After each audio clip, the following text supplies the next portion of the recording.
El 10% de la superficie terrestre está cubierta de hielos y nieves glaciares. A medida que el planeta se calienta, el hielo ha empezado a fundirse a una velocidad cada vez mayor. Esto podría tener un efecto catastrófico sobre el nivel del mar en todo el mundo. Ciudades costeras como Nueva York podrían quedar sumergidas muchos metros bajo los océanos. ¿Cómo y cuándo podría convertirse este escenario de pesadilla propio de una película de desastres en una aterradora realidad?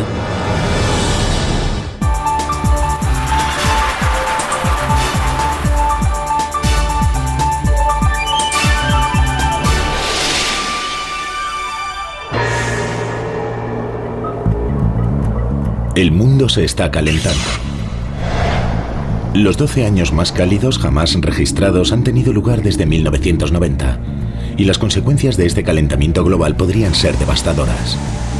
Algunos científicos pronostican huracanes más potentes y frecuentes, más incendios forestales, un aumento de la desertificación y más sequías, mientras el dióxido de carbono en la atmósfera alcanza niveles récord. Uno de los efectos ya visibles es el deshielo de los glaciares. Y los últimos datos indican que está sucediendo con mayor rapidez de la que los expertos habían previsto.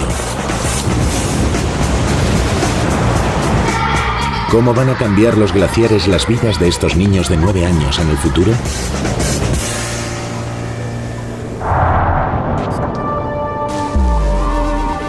Los glaciares desempeñan un papel clave en el mantenimiento del equilibrio del clima terrestre. Están en todos los continentes, cubriendo casi 15 millones de kilómetros cuadrados de la superficie terrestre.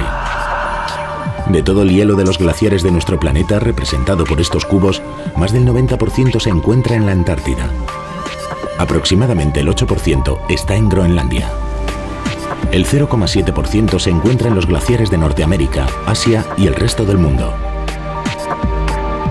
Y el 0,1%, 16.000 kilómetros cúbicos de hielo, en Alaska, donde el retroceso de los glaciares es más evidente y dramático.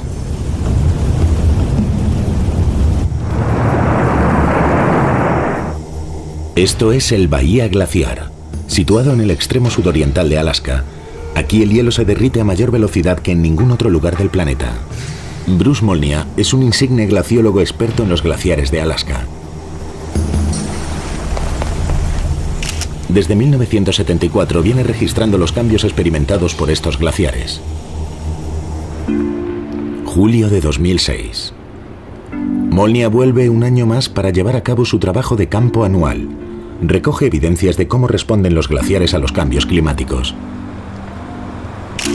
Usa las fotografías que ha tomado a lo largo de casi 4 décadas para evaluar su declive. 30 años atrás, la mayoría de los glaciares que observaba estaban avanzando. No podía imaginar que sería testigo de un retroceso tan dramático de los glaciares a lo largo de mi vida. Primera parada, el glaciar Lamplugh. El año pasado su frente o término parecía mucho más saludable. Este año Molnia lo ha encontrado lleno de grietas profundas e inclinado en el centro.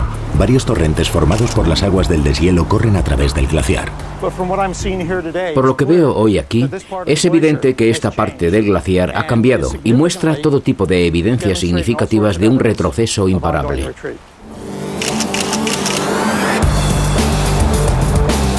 Tras visitar algunos glaciares más, Molnia llega a uno que ha experimentado uno de los retrocesos más inquietantes de Bahía Glaciar. Se trata del glaciar Muir. Molnia hizo estas fotografías en 1976, exactamente en este mismo punto.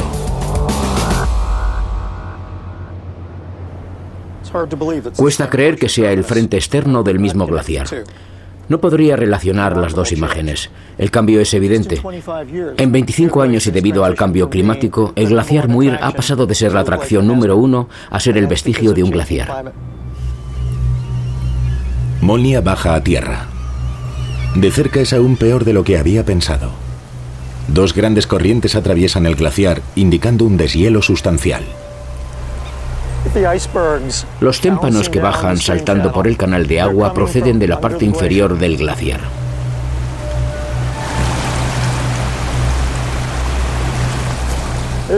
Sin duda es un espectáculo, pero esto significa que el glaciar Muir desaparece rápidamente. De hecho, estamos presenciando la desaparición del glaciar Muir en el océano.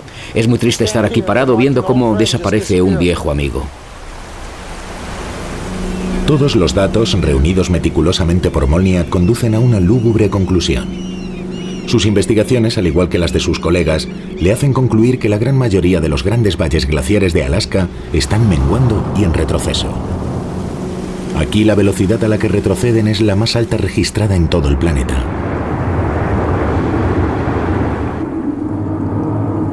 La gran mayoría de los glaciares alpinos del mundo comparten el mismo destino fatal. Más del 98% están retrocediendo. Los científicos calculan que el deshielo de todos los glaciares alpinos provocaría un aumento en el nivel del mar de aproximadamente 30 centímetros, algo que podría ocurrir en los próximos 100 años. Para comprender por qué desaparecen los glaciares, antes necesitamos saber cómo se forman. Un glaciar es el resultado de muchos años de nevadas. La presión de su propio peso hace que la nieve cristalice y se convierta en hielo. Así nace un glaciar. Los glaciares parecen estar inmóviles, pero en realidad están en movimiento constante. En 2003, los científicos observaron un glaciar que avanza a un ritmo de casi 13 kilómetros al año, es decir, a una media de 34 metros al día.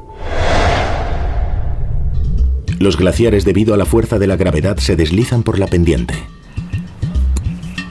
Molniak usa una sustancia hecha de cola, agua y detergente para ilustrar el proceso. Añade un poco de barro para mostrarnos la forma en que los glaciares arrastran los derrubios montaña abajo.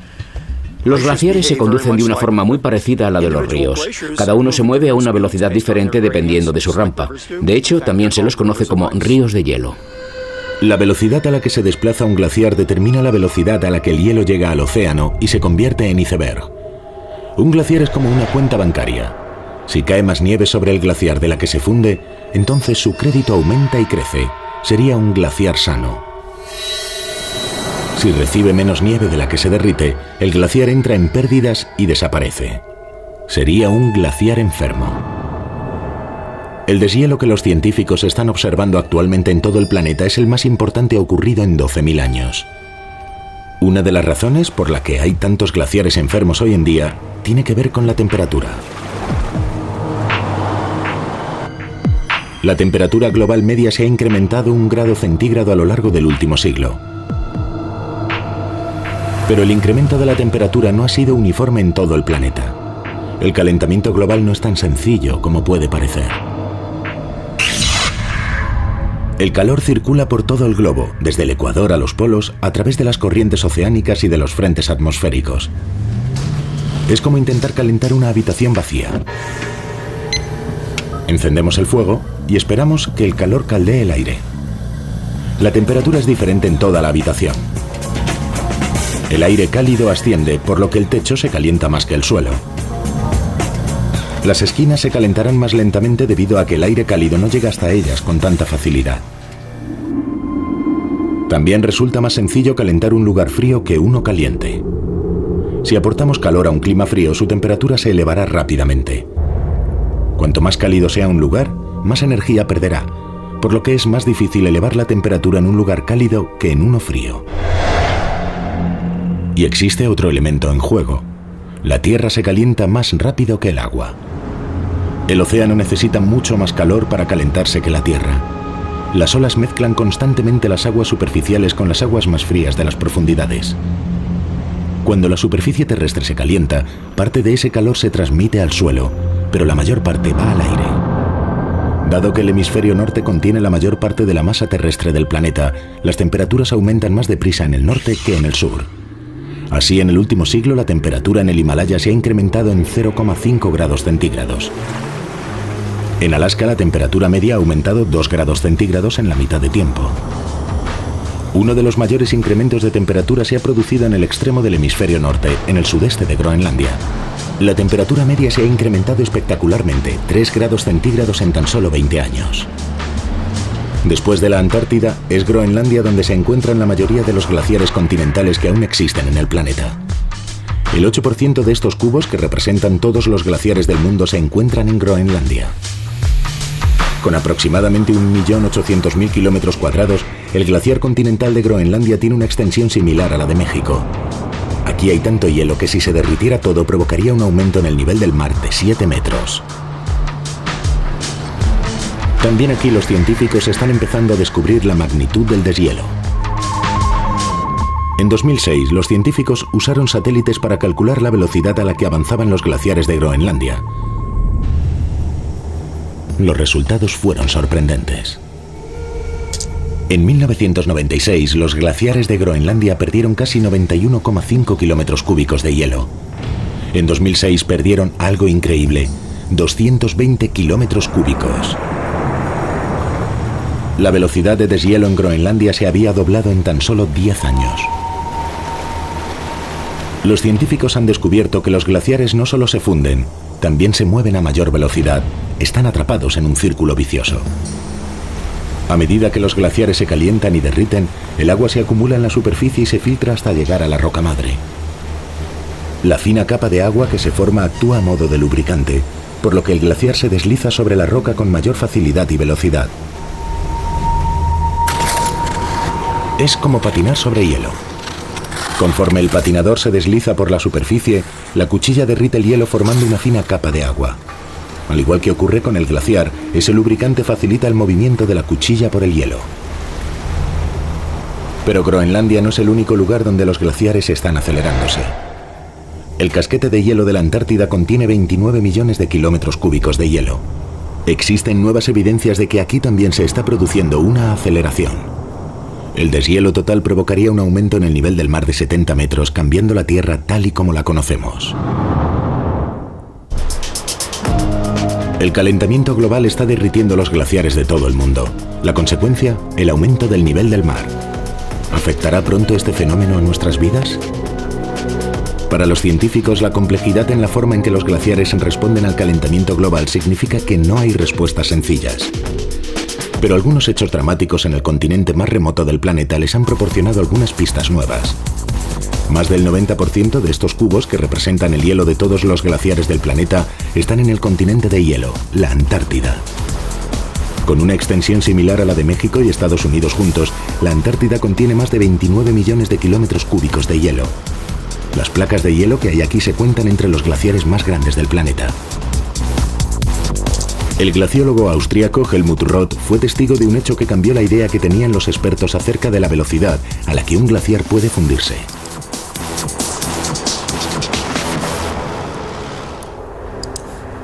En 1994, Roth dirigía un equipo para estudiar el casquete de hielo de la península antártica. Esta región ha experimentado un incremento de la temperatura media de 2,5 grados centígrados en los últimos 50 años. Extendiéndose en dirección a Sudamérica, la espina dorsal de la península es una cordillera desde donde descienden vertiginosamente los glaciares. Al llegar al océano, se expanden sobre el mar en forma de placas de hielo flotantes. Existía una, llamada Larsena, con una extensión de 2.476 kilómetros cuadrados. Esta placa de hielo era lo bastante grande para dar cabida a 3 ciudades como Nueva York. A principios de los 90, Larsena era una planicie perfecta, pero en 1994, Roth se alarmó al descubrir fracturas, fallas y profundas grietas cruzando el hielo en todas direcciones. Esta es una cuña que encontramos casualmente en algún lugar de la planicie de la placa de hielo. Tiene 15 metros de altura.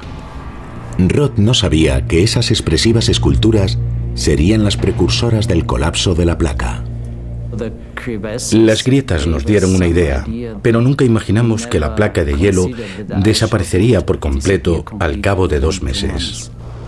Desde su situación en la placa, Roth y su equipo no podían hacerse una idea de la magnitud de su deterioro.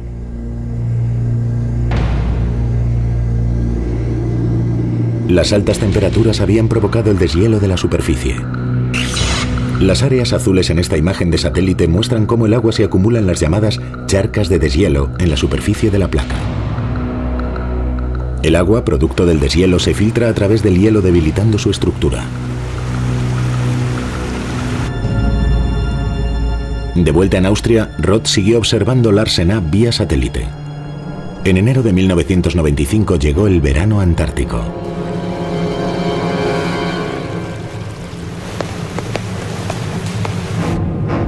Rod vio cómo se rompía la placa de hielo en miles de pequeños icebergs.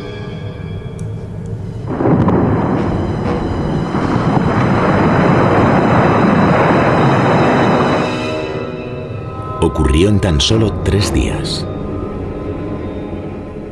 Al principio no podíamos creernos que ya no estuviera allí, solo había agua. David Bohm, miembro del Centro Nacional Antártico del Reino Unido, es uno de los expertos más destacados del mundo en el hielo del Ártico. Ha elaborado una teoría sobre cómo y por qué se desmoronó la placa de hielo de una forma tan dramática. Esta es mi placa de hielo. El hielo es muy resistente cuando está comprimido.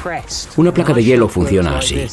A medida que descienden, los glaciares compactan y alimentan la placa de hielo. Después comienzan a desprenderse los icebergs de la parte inferior de la placa. Incluso mientras se derrite, la placa soporta la pérdida de hielo y se mantiene como si fuera un puente permaneciendo estable. Solo cuando llega un momento en el que se extrae una pieza clave de la placa de hielo, comienza el desplome, que puede producirse de una forma extremadamente rápida. Creo que ya hemos llegado a ese punto, y un bloque más provocará que todo se venga abajo.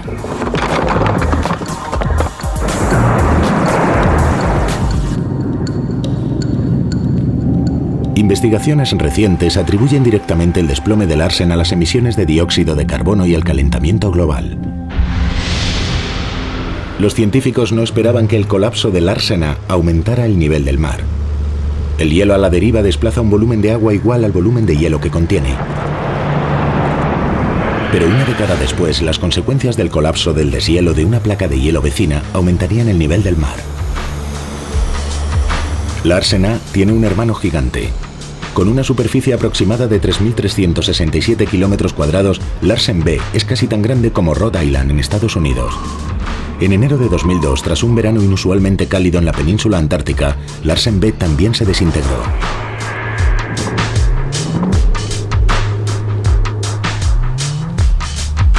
David Bohm vio cómo se autodestruía. A lo largo de más de 5 semanas, los satélites capturaron el drama de 720.000 millones de toneladas de hielo desmoronándose en el océano. Al igual que con Larsen A, la desintegración de Larsen B no provocó el aumento del nivel del océano, pero muy pronto los expertos descubrieron un efecto inesperado.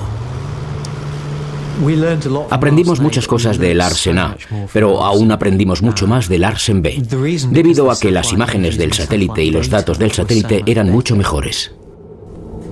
Las placas de hielo flotantes habían estado frenando a los glaciares de la península. Cuando desaparecieron, Bohm comprobó que los glaciares empezaban a acelerarse y a llegar antes al mar, donde terminaban de derretirse. Y la aceleración era dramática.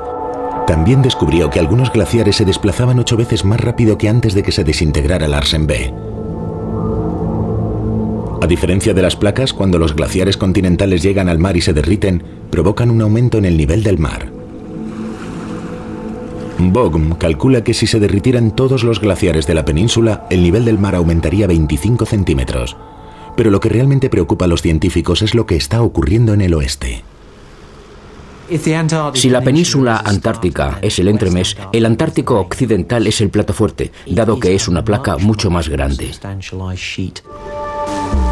La placa occidental antártica ocupa una superficie de 1,6 millones de kilómetros cuadrados de hielo anclado sobre tierra firme. En algunos puntos tiene hasta 3 kilómetros de densidad. La aceleración de los glaciares podría tener aquí un efecto catastrófico. Si se derritieran por completo, el nivel del mar subiría 5 metros. A diferencia de la península, la placa occidental antártica se extiende hasta el océano y está anclada en el fondo marino. Hasta el momento ha permanecido protegida de las corrientes oceánicas cálidas por 2 placas de hielo de una extensión similar a la de Texas y Arizona juntas. Lo que más preocupa a los expertos es el proceso por el cual la placa de hielo está llegando al océano con más rapidez de lo que solía. Para poder calcular con exactitud cuándo se podría producir el deshielo, es necesario comprender la causa de la aceleración de los glaciares. El oeste parece un bloque de hielo sólido, pero los estudios realizados con el radar demuestran que el hielo se desplaza en dirección al mar a través de una serie de extensas zonas denominadas ríos de hielo. Algunos de estos ríos llegan a alcanzar 480 kilómetros de longitud y 96 kilómetros de anchura. Como ocurre con las corrientes en un río, el hielo de estos cursos se desplaza hasta 100 veces más deprisa que el resto de la placa de hielo. Cuanto mayor sea la corriente y más rápido se mueva, más hielo llegará y se derretirá en el océano.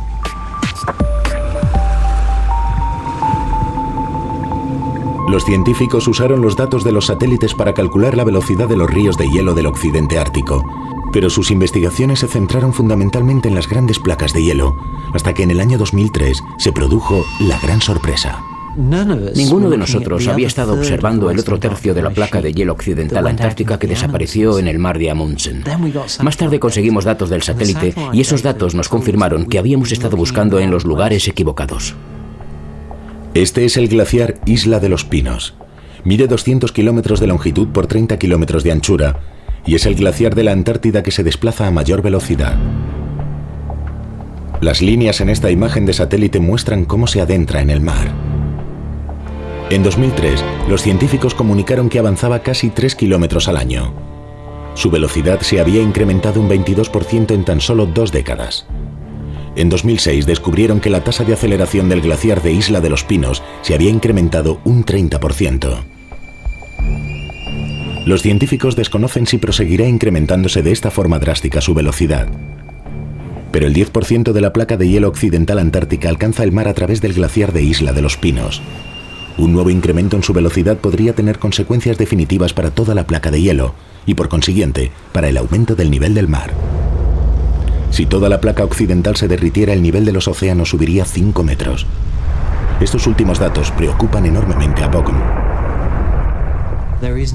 No hay ningún dato que me permita descartar la idea de que la placa de hielo occidental ártica sea vulnerable al cambio climático a largo plazo, y en los próximos siglos podría producirse un aumento dramático del nivel del mar. Enfrentados a tantas incertidumbres, algunos científicos recurren a diferentes fuentes de información para responder a esta pregunta. ¿Cuándo afectará el deshielo a nuestras vidas? En lo más profundo de los glaciares continentales de Groenlandia y la Antártida pueden encontrar algunas pistas. ¿Está en el pasado la clave del futuro?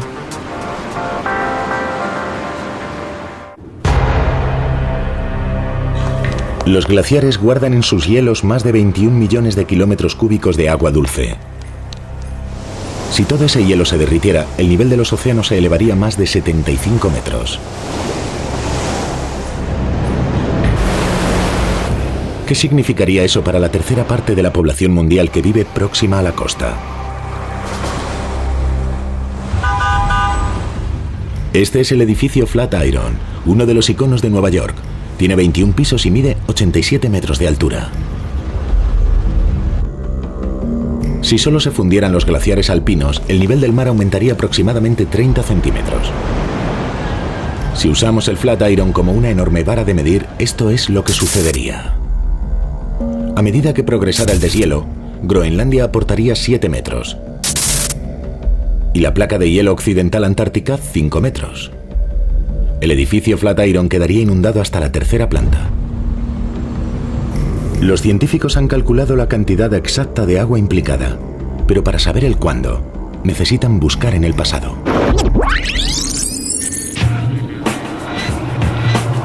Para ello extraen muestras de hasta 3,5 kilómetros de longitud de las placas de hielo de la Antártida y Groenlandia. Los núcleos de hielo han aportado a los científicos algunas visiones sorprendentes sobre cómo era el clima en el pasado. Aproximadamente hace 11.500 años el clima del planeta sufrió cambios abruptos. Algunos cambios fueron considerables y muy rápidos, y algunos se produjeron en menos de una década.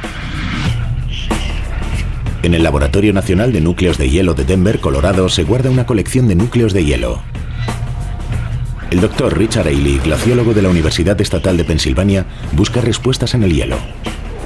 En compañía de su equipo analiza los núcleos de hielo del Antártico Occidental. Nosotros somos historiadores del clima y realmente creemos que saber lo que ocurrió en el pasado nos ayudará a comprender mejor qué nos reserva el futuro y cómo podemos afrontarlo mejor.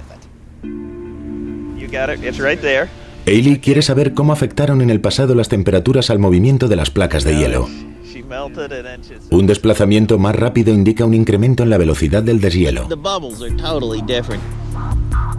Utilizando el llamado estado Rixby, Ailey proyecta un haz de luz a través de dos filtros polarizados sobre una sección del núcleo. Los cristales de hielo individuales aparecen con diferentes colores. La profusión de colores de los cristales están dispuestos en direcciones distintas. Eso retrasa el desplazamiento del hielo. Si todos los cristales tuvieran el mismo color, significaría que estaban alineados y por lo tanto el hielo se desplazaría a una velocidad mayor. Si todos los cristales señalaran en esa dirección, iría muy rápido. La temperatura del hielo es crucial. A medida que se caliente con el aumento de las temperaturas, se desplazará con más facilidad. A continuación, Ailey coge una sección de un núcleo del año 1000, cuando los vikingos descubrieron el Nuevo Mundo. Examina las burbujas atrapadas en las capas anuales del núcleo. Cuando la nieve cae, atrapa pequeñas burbujas de aire. Esas burbujas indican a Ailey el nivel de dióxido de carbono en ese preciso momento. Los científicos cuantifican los diferentes isótopos de oxígeno para calcular la temperatura que había cuando las burbujas quedaron atrapadas en el hielo. Este registro de cambios glaciares del pasado proporciona a los científicos una nueva perspectiva sobre cómo se comporta la placa de hielo a diferentes temperaturas globales. Estos y otros datos acerca de la placa de hielo se introducen en un programa informático para ayudar a los científicos a predecir el futuro. La escala temporal prevista para el colapso es de 1000 años. Pero algunos científicos creen que los últimos descubrimientos en la Antártida y Groenlandia indican que el deshielo y el consiguiente aumento del nivel del mar podrían tener lugar mucho antes. Según las predicciones actuales, el nivel de los océanos aumentará 50 centímetros a finales de este siglo. Pero el aumento del nivel del mar no será la única consecuencia de la desaparición de los glaciares, y tampoco será necesario vivir en la costa para notar los efectos. En algunos lugares del mundo ya sufren otras consecuencias. El reino del Bután, en la cordillera del Himalaya. La imagen de satélite muestra algunos de sus 2.700 lagos glaciares.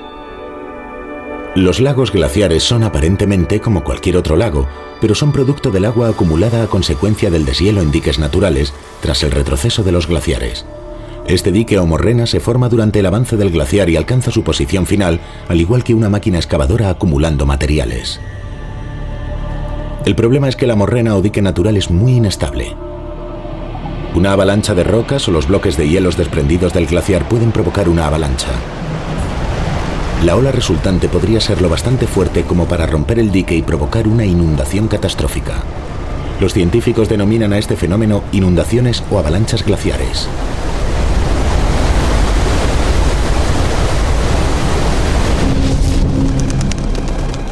...7 de octubre de 1994... Aldea de Punakha. El dique del lago glaciar Lugisho cede repentinamente.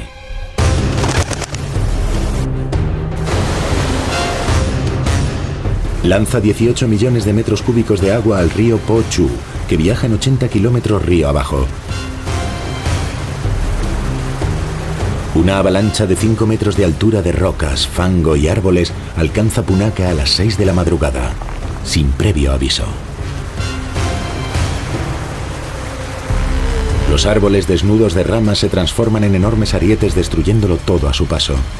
La avalancha destruye la aldea y acaba con 21 vidas.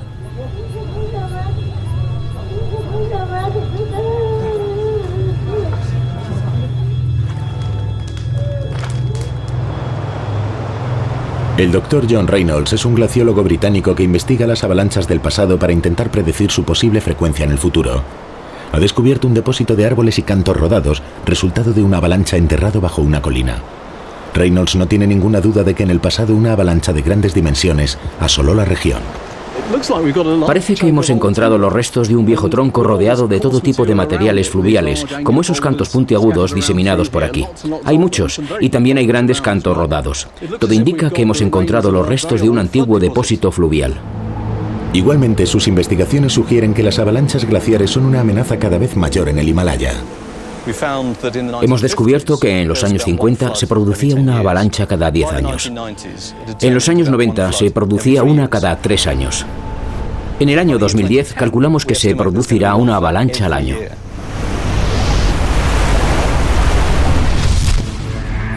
Bután es un ejemplo de cómo el deshielo de los glaciares afecta ya a algunas comunidades. En Venecia, Italia, las consecuencias del aumento del nivel del mar ya han empezado a hacerse notar. Esta ciudad nos ofrece una visión anticipada de cómo podría ser la vida en el año 2050.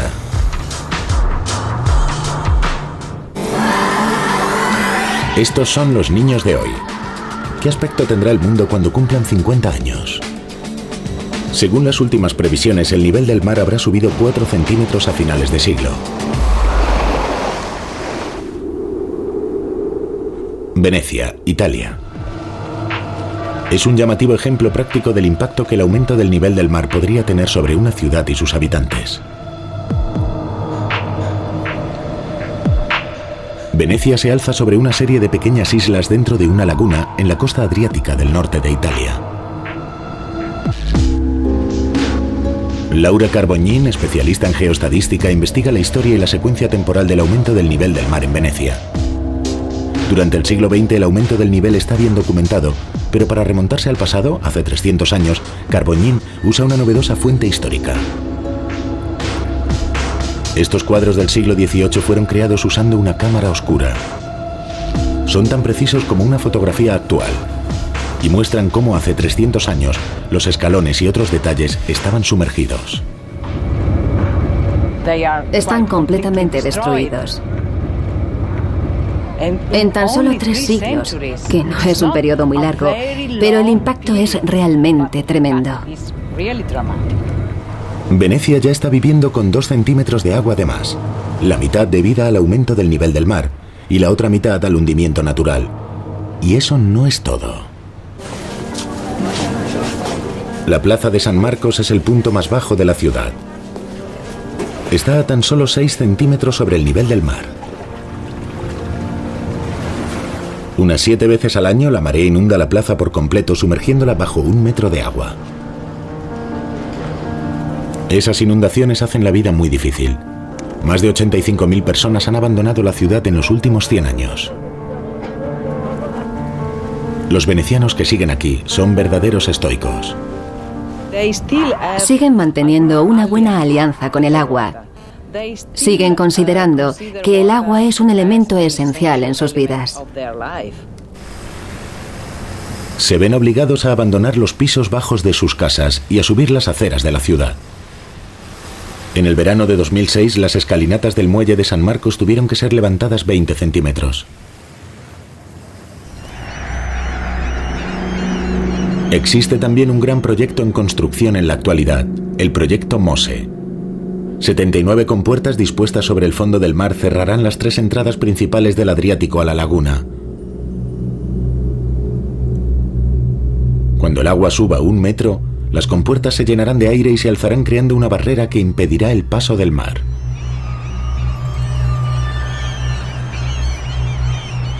¿Es la ingeniería la solución para un aumento del nivel del mar de 30 centímetros? El geógrafo Dr. Paolo Piraccioli tiene sus dudas. Piraccioli ha calculado que incluso con las compuertas en funcionamiento, un aumento adicional de 30 centímetros en el nivel del mar, en combinación con una tormenta en el momento de marea alta, provocaría una inundación devastadora de la ciudad de hasta 2 metros. Piraccioli cree que la barrera ha quedado obsoleta antes incluso de haber sido terminada. El MOSE fue diseñado hace más de 20 años, cuando no se sabía nada aún del efecto invernadero ni del aumento del nivel del mar, por lo que fue diseñado para las subidas naturales del mar en el pasado. Desde ese punto de vista es un proyecto obsoleto. Incluso la subida prevista para finales de siglo de 45 centímetros sería suficiente para poner a la ciudad de rodillas. El aumento del nivel del mar sería ya un grave problema, pero si a esto le añadimos una tormenta, el impacto sería aún peor debido al efecto denominado marejada ciclónica. Es como un muro de agua. Los fuertes vientos agitan la superficie del océano haciendo que el agua se acumule por encima del nivel habitual del mar. Las altas presiones atmosféricas en los bordes de una tormenta o huracán hacen que el océano se abombe bajo el ojo del huracán, donde la presión es más baja. Estas marejadas pueden subir el nivel del mar más de 6 metros y formar frentes de 80 kilómetros o más, provocando inundaciones costeras realmente catastróficas. Con frecuencia este es el efecto más devastador de un huracán. 1.300 kilómetros al norte de Venecia se encuentran los Países Bajos. Con la mitad de su país bajo el nivel del mar, los holandeses se toman muy en serio el cambio climático. Si el nivel del mar aumentara 1 metro este siglo, como muchos creen que ocurrirá, así es como quedarían los Países Bajos. Casi la mitad del país, incluidas sus 3 ciudades principales, Ámsterdam, La Haya y Rotterdam, corren peligro de inundación si sube el nivel del mar. El país ya conoce por una amarga experiencia el poder destructor de una marejada ciclónica. En el recuerdo aún sigue viva la trágica tormenta de 1953, que provocó una ola de 3 metros de altura que desbordó los diques. 1.835 personas perdieron la vida. Los holandeses encontraron en la ingeniería la solución a futuras marejadas ciclónicas. El perfil de sus costas, con abundantes estuarios, facilitó la construcción de barreras artificiales para cerrar el paso al mar. El proyecto Delta representó un nuevo amanecer, una red de barreras, diques y canales de 14.700 millones de dólares.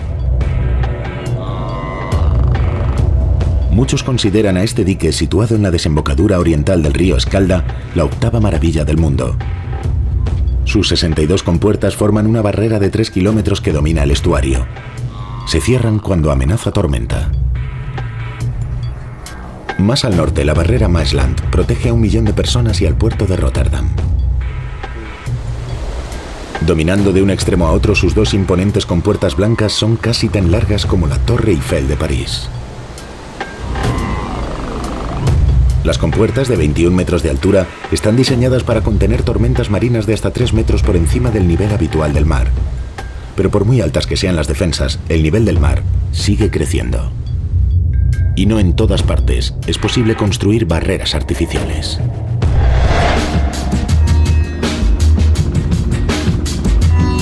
El área metropolitana de Nueva York es la región más poblada de Estados Unidos. Más de 22 millones de personas viven en 34.000 kilómetros cuadrados. La ciudad tiene aproximadamente 2.500 kilómetros de costa. 4 de sus 5 distritos son islas. Tal vez los neoyorquinos lo ignoren, pero viven bajo la amenaza de las nor'easters, o tempestades de invierno, y de los huracanes en verano. Nicholas Koch, geólogo y profesor de la Universidad de Queens en Nueva York, investiga el impacto que los huracanes podrían tener sobre la región. Y la historia confirma que el área de Nueva York fue alcanzada por un gran huracán a pesar de encontrarse tan al norte. Los neoyorquinos viven de espaldas a la realidad. Creen que algo así no puede ocurrir, pero ocurrirá, porque los geólogos siempre decimos que si algo sucedió en el pasado, volverá a suceder. Y si hace mucho que no sucede, es que pronto sucederá. Koch considera a Nueva York una ciudad muy vulnerable ante la posibilidad de la llegada de un gran huracán con marejada ciclónica. Los huracanes circulan en sentido contrario a las agujas de un reloj. Los vientos empujan el agua de este a oeste. La potencia de una marejada ciclónica se incrementaría por la geografía de Nueva York. El área de Nueva York y Nueva Jersey forma un ángulo recto. En un frente de huracán, el agua chocaría contra un ángulo recto y el agua no puede pasar por ahí, porque no hay sitio para hacerlo y por lo tanto asciende.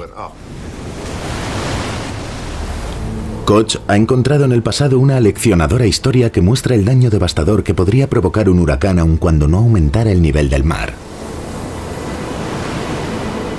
La historia comienza en 1995. Un huracán ha pasado cerca de Nueva York.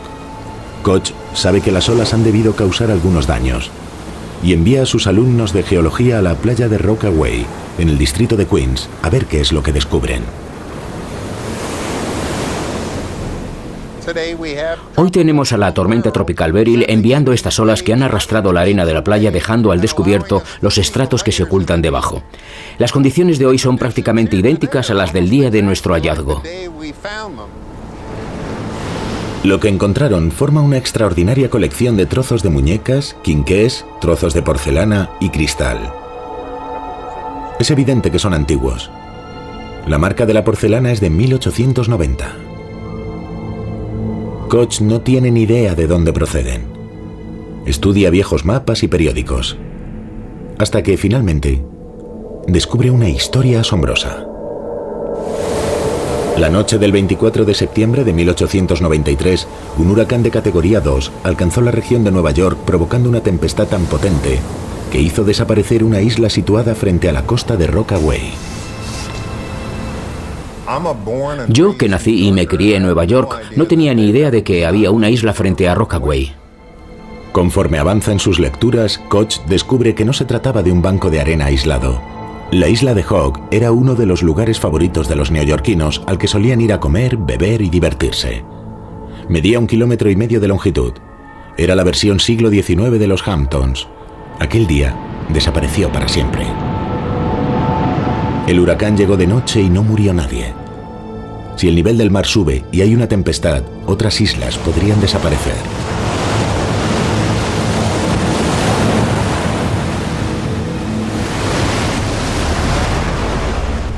Los científicos de la NASA calculan que en la ciudad de Nueva York el nivel del mar habrá aumentado entre 40 y 50 centímetros en el 2050. Si a eso le sumamos una marejada ciclónica, las consecuencias podrían ser unas inundaciones de dimensiones catastróficas.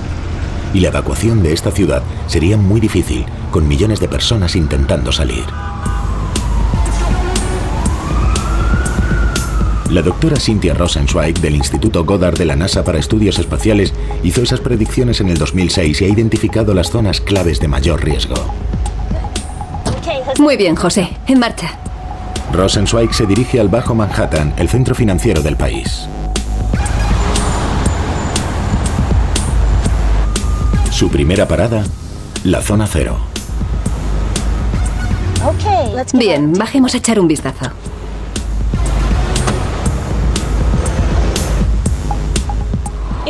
Demostró ser vulnerable el 11S y en nuestro trabajo señalamos otra forma de vulnerabilidad. Esta es la mejor vista. El nivel del suelo está 3 metros por debajo del nivel del mar. La construcción profundiza aún muchos metros más. En el pasado, las marejadas ciclónicas inundaron esta misma zona. En 1821, un huracán de categoría 4 provocó una inundación de 4 metros de altura. Siguiente parada, el túnel Battery, en Brooklyn. Estos túneles se han inundado en el pasado a causa de las grandes tormentas. Son vías de comunicación vitales. La vida diaria de muchas personas sufriría alteraciones graves si estos túneles volvieran a inundarse. Y no solo es una amenaza para los conductores. Cada día 5.700.000 viajeros usan el transporte público en Nueva York. La tormenta Nor'easter de 1992 demostró lo que puede pasarle al metro cuando hay una tormenta con marea alta. Siguiente parada, la terminal subterránea de South Ferry, a solo 5 metros de distancia de la orilla. Se inundaría el edificio, pero también inundaría esto, debajo de mis pies. Y el agua entraría directamente por estos conductos de ventilación hasta el metro. Última parada, Wall Street. Estamos justo al lado del agua. Es una situación extremadamente vulnerable en caso de que ocurriera una marejada ciclónica que elevaría el nivel del mar inundando nuestro distrito financiero. El Producto Regional Bruto, nuestro valor económico, es aproximadamente de $1 billón anuales. Y aquí estamos a merced del mar. Todo el mundo quiere saber con exactitud cuándo empezará a subir el nivel del mar, haciendo todo esto realidad. Pero hay numerosos factores que complican los cálculos sobre la velocidad del deshielo y que podrían dejar en ridículo las previsiones temporales.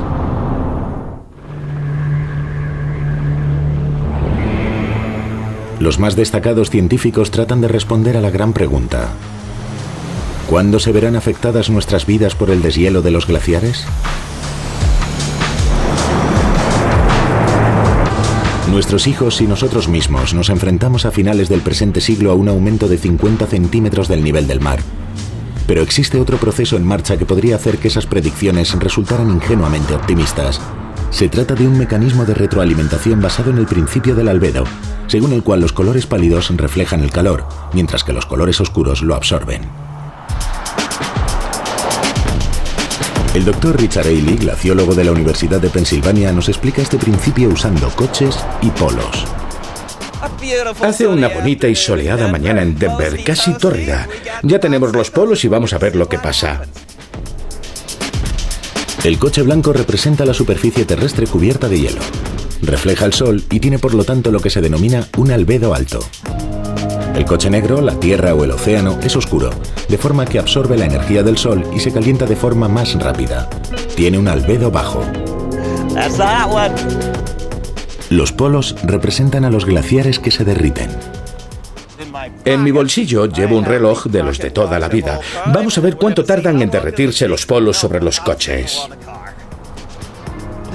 Vamos allá. Solo ha pasado un minuto y las gotas han empezado a caer como locas en el coche negro y solo un poco en el coche blanco. Vaya, prácticamente ya ha desaparecido el polo del coche negro.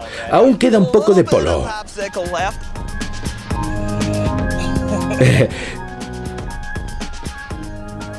5 minutos. Groenlandia durará un poco más que este polo. Incluso los glaciares de montaña durarán más. Acabamos de perder el glaciar del coche negro. Solo ha durado 7 minutos, pobre. No queda mucho de nuestro glaciar. No lo ha conseguido. Mientras, el polo del coche blanco también se está derritiendo, pero resiste un poco más. Se ha salvado. El hielo no solo se derrite con mayor rapidez sobre el coche negro, al hacerlo provoca el efecto dominó. A medida que desaparecen, los glaciares de nieve van dejando al descubierto más superficie terrestre oscura y agua. El planeta absorbe más calor solar. Como consecuencia, se derrite más hielo y nieve. Una reacción en cadena planetaria está en marcha. Esto es un poco tonto, pero alerta sobre algo muy importante para el planeta. Si cambiamos las cosas provocando una subida en el termostato, eso causará que otros termostatos suban aún más. Y la espiral del deshielo será aún más rápida. Son estas complejas variables las que dificultan a la hora de hacer predicciones exactas sobre la desaparición de los glaciares. El Panel Intergubernamental para el Cambio Climático que Naciones Unidas publicó en 2007 asegura que el nivel de los océanos aumentará hasta 43 centímetros a finales de siglo. Pero esta predicción está basada en modelos informáticos que no incluían los últimos hallazgos sobre Groenlandia y la Antártida. Muchos científicos, a la luz de las últimas revelaciones, creen que el nivel del mar podría aumentar mucho más. Científicos de la Universidad de Arizona han calculado el impacto devastador que tendría en las costas de Estados Unidos un aumento de 1 metro en el nivel del mar. Esto es Nueva Orleans. En rojo aparecen las zonas más vulnerables a las inundaciones. En Florida, los Cayos, los Everglades y partes de Miami son propensas a las inundaciones marinas. Más al norte, partes de Baltimore, Filadelfia e incluso Washington D.C. corren peligro. Esto es Nueva York antes y después de que el nivel del mar aumente 1 metro. El color blanco indica la densidad de población. El Bajo Manhattan es una zona especialmente vulnerable. Pero a medida que desaparezcan más glaciares y la reacción en cadena comience, el nivel de los mares podría subir más en un plazo de tiempo más breve que el contemplado por las actuales previsiones. En el peor de los escenarios posibles, el nivel del mar subiría 75 metros a causa del deshielo de todos los glaciares del planeta. Los glaciólogos han recorrido un largo camino estos últimos 20 años. Los científicos se esfuerzan por intentar saber qué ocurrirá en los próximos 20 años y mucho después. Mientras luchan por descubrir cómo responderán los glaciares al calentamiento del clima, quedan aún más preguntas que respuestas. La Tierra es un planeta dinámico en constante cambio. El hecho de que seamos capaces no solo de empezar a entender, sino también a valorar las consecuencias, a comprender que podemos ser los responsables de algunos de estos cambios y también de aceptar que, hagamos lo que hagamos, solo somos una parte muy pequeña de un sistema natural mucho más complejo. Simplemente id y preguntad a un continente cubierto de una capa de hielo blanco de 3 a 5 kilómetros de espesor que qué va a hacer es una pregunta difícil. Hay muchas cosas que tenemos que aprender antes. Los modelos climáticos predicen que cuando los niños que hoy tienen 9 años cumplan los 75, el termómetro marcará 3 grados centígrados más que hoy. El peor de los escenarios posibles imaginado por los expertos actuales podría resultar no alarmista, sino insensatamente optimista. Porque las evidencias demuestran que cuando el planeta se calentó en el pasado, el nivel de los océanos no subió 50 centímetros como predicen los científicos, sino 4 metros como mínimo sobre el nivel actual.